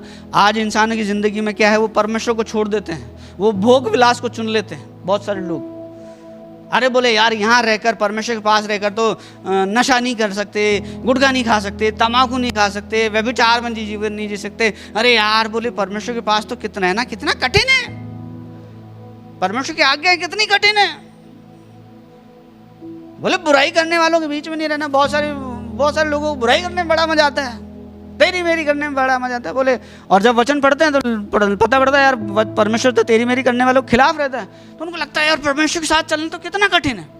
तो बहुत सारे लोग क्या करते हैं, परमेश्वर का साथ छोड़ देते हैं। जैसे इस बेटे ने अपना भाग लेकर परमेश्वर का साथ छोड़ दिया। बहुत सारे लोगों को परमेश्वर ब्लेसिंग देना शुरू करता है और ब्लेसिंग लेने के बाद वो ब्लेसिंग्स को लेकर परमेश्वर से दूर हो जाते हैं। इस उदाहरण से यही भी सीख सकते हैं, वो ब्लेसिंग्स को लेकर परमेश्वर से दूर हो जाते हैं, और परमेश्वर से दूर होना ही इंसान के लिए मुसीबतों का कारण बन जाता है भाई। तो दुख और मुसीबतों और पीड़ाओं का कारण है। 23-21 जल्दी चलेंगे। क्योंकि पियक्कड़ और पेटू अपना भाग खोते हैं, क्योंकि पियक्कड़ और पेटू अपना भाग खोते हैं और पिनक वाले को चिथड़े पहनने पड़ते हैं। और पिनक वाले को, जो मदिरा पीने से बहुत ज़्यादा इन्वॉल्व रहता है, उसको चिथड़े पहनने पड़ते हैं। यानी जो मदिरा से पीने से प्रीति रखता है, एक समय उसकी ज़िंदगी में ऐसा आता है कि फिर उसको चिथड़े पहनने पड़ते हैं, यानी फटे हाल हो जाता है, उसकी ज़िंदगी में बर्बादी आ जाती है। तो चौथा कारण है पियक्कड़पन और मौज उड़ाना। खाओ पियो कल किसने देखा, अरे खाओ पियो मस्त रहो कल किसने देखा है। बहुत सारे लोगों के सोच विचार में ये आ जाता है, कल किसने देखा है। 29 का 32, 31 और 32। जब दाख मधु लाल दिखाई देता है, हाँ, और कटोरे में उसका सुंदर रंग होता है। इसका 30 पद पढ़ो ऊपर से। उनकी जो दाख मधु देर तक पीते हैं, हाँ, और जो मसाला मिला हुआ दाख मधु ढूंढने को जाते हैं। हाँ, जब दाख मधु लाल दिखाई देता है, हाँ, जब दाख मधु लाल दिखाई देता है। बहुत सारे लोग क्या सोचते हैं कि अरे खाओ पियो मस्त, कल किसने देखा है। बहुत सारे लोग कहते हैं कि एक कहावत है कि मसीह ने मैं बनाई तू करता इसकी मनाई, तू है कैसा ईसाई। मतलब यीशु मसीह ने मैं बनाई, यानी दाखरस, यीशु मसीह ने दाखरस बनाया था, लोगों ने उसको अपने मतलब के लिए मैं ले लिया, यानी मदिरा ले ली। कि यीशु मसीह ने, तो मैं यूहन्ना के 2 अध्याय की बात कर रहा हूँ, जब यीशु मसीह ने पहला चमत्कार करा था, पानी को दाखरस बनाया था, तो लोग कहते हैं मसीह ने मैं बनाई तू करता इसकी मनाई, तू है कैसा ईसाई। ईसाइयों ने ये डायलॉग पकड़ रखा है कि प्रभु ने ही तो बनाई थी, क्या है। और बहुत सारे लोग आज इसको पकड़ लेते हैं और दुख भरा जीवन जीते हैं। क्या लिखा है कि जब इसका रंग लाल दिखाई दे, और जब दाख मधु लाल दिखाई देता और कटोरे में उसका सुंदर रंग होता है, हाँ, और जब धार के साथ उंडेला जाता है, जब वो धार के साथ उंडेला जाता है, तब उसको ना देखना, ना देखना। अरे देखने के लिए भी मना लिखा है शराब में। बहुत सारे लोग तो कहते हैं अरे पियो खाओ पियो, बाइबल तो क्या कहती है उसको देखना भी मत। कई जगह 75-80 जगह 75 बार बाइबल में मना लिखा है शराब ना पीने के लिए, लेकिन बहुत तो कहते हैं कि अरे प्रभु ने मैं बनाई है, तू करता इसकी मनाई है, तू है कैसा ईसाई। बहुत सारे लोग कहते हैं कि मैं तो पी पर मत वाला मत बनना। मतलब थोड़ी थोड़ी ले लिया कर कभी कदार, ये थोड़ी थोड़ी तो और ज़्यादा लेके आ जाती भाई साहब। ये थोड़ी थोड़ी से भी अभी देखो क्या लिखा आगे पढ़ो। जब ये कटोरे में डाली जाती है, जब ये उंडेली जाती है, तब इसको देखना, जब इसका रंग लाल दिखाई देता है तब इसको देखना भी मत आगे, क्योंकि अंत में वे सर्प के समान, क्योंकि अंत में सर्प के समान डसता है। क्योंकि अंत में वो सर्प के समान डसती है। शराब क्या होती है, नशा, क्या पता है नशा क्या करता है, अंत में सर्प के समान डसता है। सर्प डसता है जब क्या होता है, क्या होता है, जिंदगी मिलती है? जिंदगी मिलती है। सर्प का डसने का नाम सुन के हवा निकल जाती है, बेहोश हो जाते हैं। अनकॉन्शियस हो जाते। बहुत सारे लोग तो इस सांप के जहर से भले ही नहीं मरे, लेकिन इस डर से ही मर जाते हैं कि सांप ने काट लिया। बहुत सारे लोग इस डर से मर जाते हैं कि सांप ने काट लिया। एक बच्चे को कुछ डॉक्टर्स ने एक्सपेरिमेंट करा, और एक्सपेरिमेंट करके क्या करा कि उसके एक रूम में बंद करा, और देखा उन्होंने कि एक व्यक्ति था, मतलब बच्चा तो नहीं था, एक व्यक्ति था, उसको क्या करा, डॉक्टर ने देखा है कि एक्सपेरिमेंट था, वो गंभीर बीमारी का वाला व्यक्ति था, मरने ही वाला था, कुछ समय बाद उसको मरना तय था। तो डॉक्टर ने देखा है जब मरने वाला तो इस पर कुछ एक्सपेरिमेंट कर लेते हैं। तो उन्होंने क्या करा, उसको कटाया तो चूहे से, और दूर से उसको दिखा दिया सांप। उसको कटा, ऐसा लगा मतलब काटा है किसी ने, और उसने देखा काट के कुछ उसको भागता हुआ सांप दिखाई दे दिया। तो उसने कहा मेरे को सांप ने काट लिया, मेरे को सांप ने काट लिया, जबकि काटा चूहे ने था, कटवाया चूहे से गया था, लेकिन उसने सांप काट लिया, और सांप काट के उसने अपने अंदर थोड़ी देर बाद वो मर गया। तो डॉक्टर ने कहा अरे ऐसा कैसे हो गया, काटा तो चूहे ने था, हमने तो चूहे से कटवाया था, मर कैसे गया। भाई साहब उसको मतलब उसके ऊपर रिसर्च किया, देखा पाया, तो उसने अपने अंदर इतना जहर जनरेट कर लिया था, सोच सोच के सांप ने काट लिया, सांप ने काट लिया, सांप ने काट लिया, इतना जहर उसके अंदर आ गया था कि वो सोच से ही मर गया वो। तो सांप का काटा हुआ क्या कितना खतरनाक होगा, ये सोच इंसान को मार डाल दिया। यहाँ लिखा है, वचन में लिखा है कि सांप के समान क्या करता है, डसती है। कौन डसता है? नशा, शराब। सांप तो एक व्यक्ति को डस के चला जाता है, ध्यान से सुनना, हेलो, सांप तो एक व्यक्ति को डस के चला जाता है, लेकिन नशा है ना, नशा, वो पूरे परिवार को डसता है, पूरे परिवार को। नशे में इंसान क्या करता है, उड़ाऊ पुत्र के बारे में हमने पढ़ा, उसने नशा किया होगा, नशे के बाद आदमी और उल्टे सीधे काम करता है। बहुत सारे लोग अपने बच्चों से नशा मंगाते हैं, बहुत सारे लोग अपने बच्चों से नशे की वस्तुएं मंगाते हैं, बहुत सारे लोग अपने बच्चों को नशे की वस्तुएं लाने के लिए कहते हैं। मैं बता दूं आपको, नशा सिर्फ आपको बर्बाद नहीं कर रहा। यदि आप नशा कर रहे हो तो नशा सिर्फ आपको बर्बाद नहीं कर रहा। यदि आप पियक्कड़पन में, मौज उड़ाने में मस्त रह रहे हो तो नशा सिर्फ आपको बर्बाद नहीं कर रहा है, आपके अपने को, आपकी पत्नी, आपके बच्चे, आपके परिवार के सब लोगों को बर्बाद कर रहा है। शराब शुरुआत में बहुत आकर्षक लगती है, बहुत आकर्षित करती है, आकर्षण होता है, कुछ देर का आनंद भी दे सकती है, सुकून भी देती है, लेकिन अंत में बाइबल में लिखा है कि इंसान झगड़े झगड़े में पड़ता है, बीमारी में पड़ता है, और आत्मिक हानि का, शराब जो है वो आत्मिक हानि का कारण बनती है। इसलिए इंसान को बहुत बुद्धिमानी का सहारा लेना चाहिए, बुद्धिमानी से उसको सोचना चाहिए कि बुद्धिमानी के साथ बुद्धिमानी का सहारा लें, और इन बुरे व्यसनों से, इन बुरी चीज़ों से, नशीली वस्तुओं से अपने आप को बचा के रखें। सांप तो एक व्यक्ति को डसता है, लेकिन नशा जो है ना वो पूरे परिवार को डसता है, ध्यान रखना। बहुत सारे लोग आज क्या करते हैं पता है, खुद तो एक पियक्कड़पन, मौज में, नशे में, गुटखों में, तम्बाकू में रहते हैं, और वो क्या चाहते हैं कि उनके बच्चे कैसे बने, संत बने। वो बच्चों से नशा मंगाते हैं, बच्चों से तम्बाकू मंगाते हैं, बच्चों से गुटखा मंगाते हैं, बच्चों के सामने बैठ कर रगड़ते हैं, बच्चों के सामने खाते हैं, और क्या सोचते हैं मेरे बच्चे संत बनने चाहिए। अरे बच्चा देख रहा है, वो देख रहा है पापा तम्बाकू रगड़ खा रहे, कुछ तो अच्छी चीज होगी नहीं यार ये। वो सोचता है बड़े हो गए तो अपन खाएगा ही खाएगा, अब पापा खा रहे हैं, पापा बुरी चीज थोड़ी खाएंगे। सिगरेट लेते हैं, उसके गोल गोल छन्ने बनाते हैं हवा में। मैं ऐसा करता था जब सेवा नहीं करता था, आज से 20 साल पहले। तो बच्चे उसको देखते हैं जो हम करते हैं, लेकिन हम क्या सोचते हैं पता है, हम तो कुछ भी करें हमारे बच्चे संत बनने चाहिए। यदि आपको बच्चों को संत बनाना है तो पहले आपको वो काम खुद को करने दिखाने पड़ेंगे। प्रेज़ द लॉर्ड, आपको खुद को सही चलना पड़ेगा। एक जगह मेरे एक रिश्तेदार बैठे थे, और वो कुछ सिगरेट पी रहे थे, उनके बच्चे भी साथ बैठे थे। तो मैंने कहा यार ये क्या कर रहे हो तुम लोग, मैंने तुम्हारे बच्चे भी इसको सीख रहे होंगे। तो मेरे से गुस्सा हो गए, नाराज हो गए। तो ऐसा होता है। तो हमें चाहिए कि हम पियक्कड़पन से, इन चीजों से बाहर निकलें। पियक्कड़ लोग कहते हैं खाओ पियो, कल किसने देखा, कल तो मर ही जाना है। लेकिन प्रियो, ये आदत, ये चीज़, ये बात, ये जो ये जो लाइफ स्टाइल है ये अच्छा नहीं है, ये बर्बादियों को लेके जाएगा, ये दुखों को लाएगा, ये पीड़ाओं को लाएगा, ये मुसीबतों को लाएगा। इफिसियों किताब 5 अध्याय उसका 18 पद पढ़िए। इफिसियों किताब 5 अध्याय 18 पद पढ़कर जल्दी ख़त्म करेंगे। अक्सर लोगों को मैंने जैसे बता रहा हूँ, लोग कहते सुना है, खाओ पियो कल किसने देखा। आप तो भले ही कल नहीं देखें, लेकिन आपके बच्चे तो कल देखेंगे। आप अपने बच्चों के लिए विरासत में क्या देके जा रहे हैं? आप अपने बच्चों के लिए क्या छोड़ कर जा रहे हैं? खाओ पियो कल किसने देखा। ये अक्सर लोग ऐसी बात करते हैं, अरे कल आपके बच्चे देखेंगे, जो कुछ आप बो के जाओगे वो आपके बच्चे काटेंगे।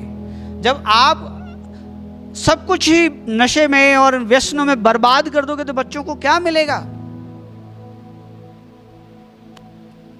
दाखरस से मतवाले ना बनो, क्योंकि इससे लुचपन उत्पन्न होता है। बाइबल कहती है दाखरस से मतवाले मत बनो, लेकिन क्या इससे क्या होता है? लुचपन होता है। लुचपन होता है, आदमी लुच्चा बन जाता है दाखरस से, दाखरस पीने के बाद। मतलब दाखरस मतलब मदिरा की बात हो रही है। यहाँ थोड़ा सा लैंग्वेज का ट्रांसलेशन का वो है, मतलब दाखरस हो सकता है जरूर से ज़्यादा लेने के बाद कुछ नशा जैसा आने पाए, तो थोड़ा ही लेना चाहिए। जरा सा ही दाखरस भी बहुत थोड़ा ही होना चाहिए। Praise the Lord. इससे क्या उत्पन्न होता है? लुचपन उत्पन्न होता है, इंसान लुच्चा बन जाता है। उसको सही और गलत का पता नहीं रहता, उसको ये नहीं रहता कि परमेश्वर को क्या पसंद है और क्या पसंद नहीं है। वो हर वो काम करने लगता है जो उसको खुद को अपनी नज़र में ठीक जान पड़ता है। खाओ पियो कल किसने देखा।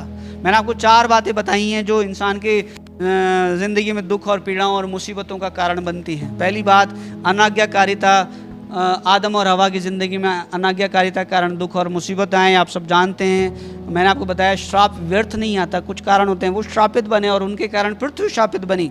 उसके बाद मैंने आपको दुष्टता के बारे में बताया कि दुष्ट को बहुत पीड़ा होगी। मैंने दुष्टता का आपका सदोम और अमोरा का उदाहरण दिया। सदोम और अमोरा में क्या हुआ? स्वर्ग से आग गिरी और मर गए। उससे पहले आप उत्पत्ति के 6 अध्याय में पढ़ोगे तो वहाँ प्रलय आ गया दुष्टता के कारण, जल प्रलय आया और सारे जीव जंतु मर गए। सिर्फ नूह और नूह के साथ, नूह की कश्ती में जो थे, नूह की नाव में जो थे, वो और उसका परिवार बचाया गया। Praise the Lord. उसके बाद मैंने आपको बताया हामान के बारे में। हामान ने दुष्टता करी थी, मोर्देकै को मरवाना चाहता था, यहूदियों को मरवाना चाहता था, लेकिन जो गड्ढा उसने मोर्देकै के लिए, यहूदियों के लिए खोदा था, वो खुद ही उसमें गिरा। अर्थात जो खंबा उसने मोर्देकै के लिए लटकाया गया था कि मैं मोर्देकै को इस पर लटका के मार दूंगा, 50 हाथ ऊंचा एक खंबा उसने बनवाया था और उद्देश्य ये था कि इस खंबे पे मोर्देकै को लटका कर मार दूंगा।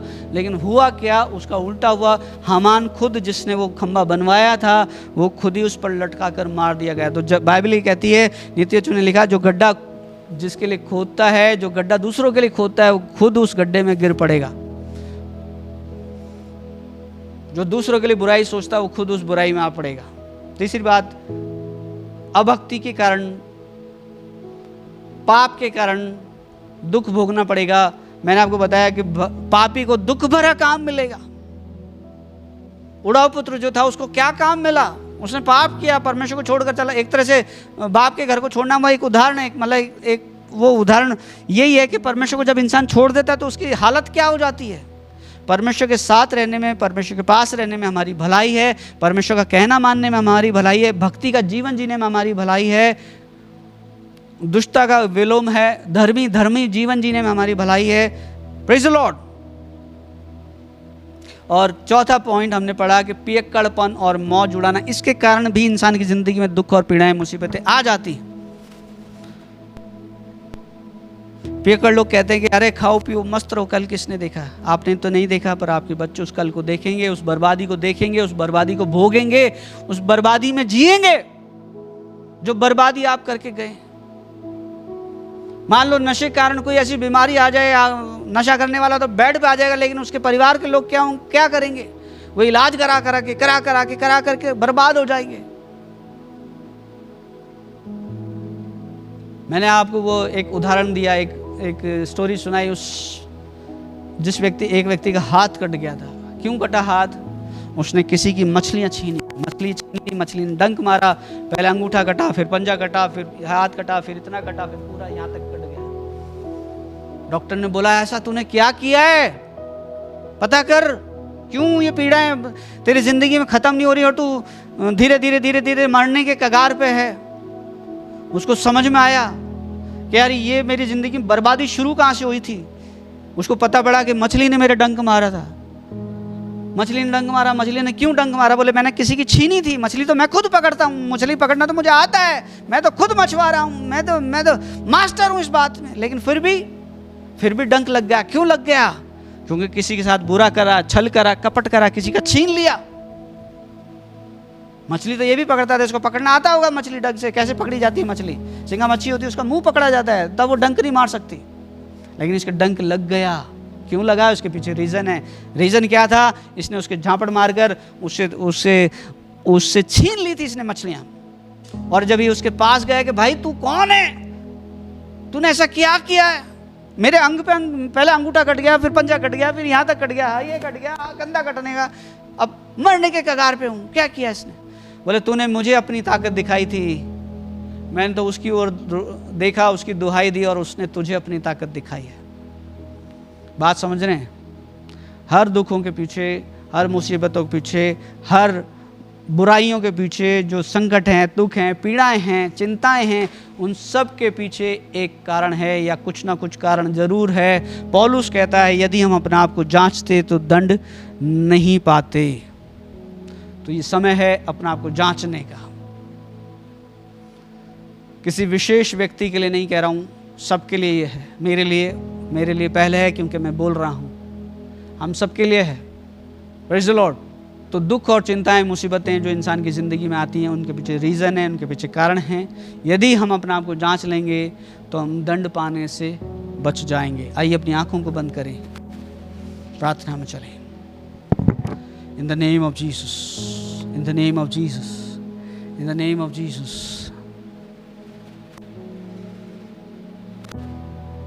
आज हालात ये हैं प्रियो, आज स्थिति यह है कि कोई भी इंसान आपको जांचना नहीं चाहता है। अपनी जिंदगी को वो देखता नहीं, बैठता नहीं है, उसको बस समाधान चाहिए। क्या हम अपनी जिंदगी को देखते हैं, झांकते हैं? क्या हम परमेश्वर से प्रार्थना में पूछते हैं कि प्रभु क्या कारण है, क्या बात है, क्या वजह है? क्या वजह है कि मेरी ज़िंदगी में फेलियर है? क्या वजह है कि मेरी बीमारियां जा नहीं रही? क्या वजह है कि लगातार असफलताएं मेरे पीछे पड़ी रहती हैं? क्या वजह है कि मेरे काम सफल नहीं होते? क्या हम परमेश्वर से कारणों को पूछते हैं? पवित्र आत्मा को अपनी ज़िंदगी में इजाज़त दीजिए। परमेश्वर को, प्रभु यीशु मसीह को अपनी इजाज़त दीजिए और बोलिए प्रभु तू बता मुझे मैं कहाँ गलत हूँ। और प्रभु से कहिए तू मुझे बता, मुझे मेरी गलती बता, मेरी गलती पे उंगली रख प्रभु। तू मुझे बताएगा तो प्रभु मैं उस काम को करूँगा। प्रभु से आज बात करिए। मैंने अपनी ओर से नहीं कहा, प्रियो परमेश्वर के वचन से आपको सिखाया है। बाइबल लिखा दुष्ट को बहुत पीड़ा होगी, दुखी पापी व्यक्ति को दुख भरा जीवन मिलेगा। आदम और हवा बहुत सुकून के साथ परमेश्वर के साथ रहते थे, बड़ा सुख था, आनंद था, कोई नहीं थी। लेकिन जैसे ही शैतान से और शैतान की बातों में प्रभावित हुए, शैतान के संपर्क में आए, शैतान की बातों से प्रभावित हुए, शैतान की बातों के अनुसार काम किया, दुख और पीड़ाएं आ गए। नशे के लिए लिखा है कि उसको देखना भी मत, देखने के लिए भी मना लिखा है।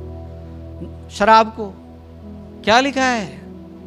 ये लिखा है कि शराब डसती है।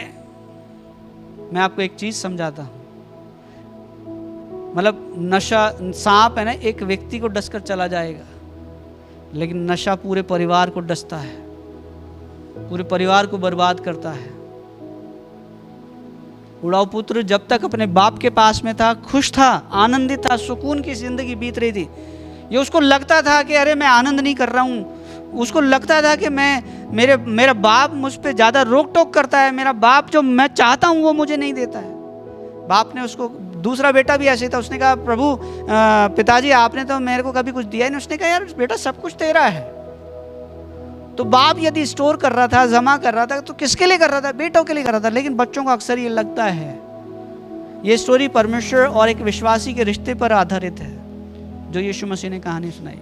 धन्य है वो व्यक्ति, उड़ाऊ पुत्र तो धन्य है कि लौटकर अपने बाप के पास आ गया। तो हमें भी जो परमेश्वर को छोड़ देते हैं, उनके लिए मौका है कि परमेश्वर के पास वापस आ जाएं, परमेश्वर का कहना माने। परमेश्वर का कहना क्या है? ये लॉ है, ये बाइबल है, इसको फॉलो करने लग जाइए, इसको मानने लग जाइए। वापस जिंदगी उड़ाऊ पुत्र के समान झुकते हो जाएगी। उड़ाऊ पुत्र जब वापस लौट के आया, परमेश्वर उसके पिता ने उसे क्या करा? वापस वो अधिकार दिए, वो पावर दी, वो ताकत दी, जो कुछ उसके पास थी। अच्छे से अच्छा वस्त्र उसे पहनाया, अच्छे से अच्छा कपड़ा उसे पहनाया, सब कुछ उसे दिया। तो रोटी, कपड़ा, मकान, सब कुछ हमें मिलेगा जब हम परमेश्वर के पास वापस आ जाएंगे, उसके कहने में रहेंगे। लेकिन अक्सर लोग परमेश्वर को छोड़ देते हैं। लोगों को लगता है ये शिक्षाएं तो बड़ी खरी हैं, बाप के पास रहना, परमेश्वर के पास रहना तो बहुत कठिन है, इतनी खरी शिक्षाएं कौन सह सकता है? यीशु मसीह को लोग छोड़कर चले गए थे, उसके शिष्य छोड़कर चले गए थे, जब यीशु मसीह ने थोड़ी गहरी और कठिन बातें बोली थी। 70 चेले थे, 58 चेले लौट कर चले गए, 12 चेले रह गए। बोले यार इतनी कठिन बातें कौन सहेगा? अरे कठिन है, बाप थोड़ा कठोर होता है, बाप थोड़ा एक डिसिप्लिन में रखता है। तो किस लिए रखता है? बच्चों की भलाई है उस डिसिप्लिन में रहने में। Praise the Lord. परमेश्वर आपको इन वचनों के द्वारा आशीष दे। यदि आप कोई व्यक्ति ऐसा है जो ऐसा महसूस करता है, तो समय है कि परमेश्वर से अपने रिश्ते को ठीक कर लें। आइए प्रार्थना करें। धन्यवाद प्रभु, बड़े धन्यवाद के साथ तेरे पास आते हैं, तेरे सामने अपने सर को झुकाते हैं। तूने सीखने सिखाने में सहायता मदद की प्रभु, तेरा धन्यवाद प्रभु जी। पौलुस कहता है यदि हम अपने आप को जांचते तो हम दंड नहीं पाते। तो दंड का कारण क्या है प्रभु? हमने देखा, वचन से सीखा, इस वचन के अनुसार जिंदगी जीने में सहायता मदद कर। हाँ प्रभु, सहायता करके सारी बुराइयों को, सारे व्यसनों को छोड़कर तेरे पास, तेरे साथ रहें, तुझसे लिपटे रहें प्रभु। सारी महिमा, सारा आदर और सारा मान सम्मान तुझे थे। जो लोग आज पश्चाताप करते हैं खुदा, उनकी दुआओं को सुन और उनकी ज़िंदगी में वापस ब्लेसिंग्स को आने दे प्रभु। जो पश्चाताप करते हैं, जो लोग निर्णय लेते हैं, उनकी सहायता कर। सारी महिमा तुझे देते, आदर मान सम्मान तुझे देते। छोटी प्रार्थना तेरे प्यारे बेटे हमारे उद्धारकर्ता यीशु मसीह के नाम में होकर मांगते हैं, आमीन। अब प्रभु यीशु मसीह का अनुग्रह, पिता परमेश्वर का प्रेम, पवित्र आत्मा की सहभागिता और संगति अब से लेकर हमेशा तक हम तमाम मौजूद लोगों के साथ और कुल जान जितने विश्वासी सबके साथ होती रहे। सब कहें आमीन।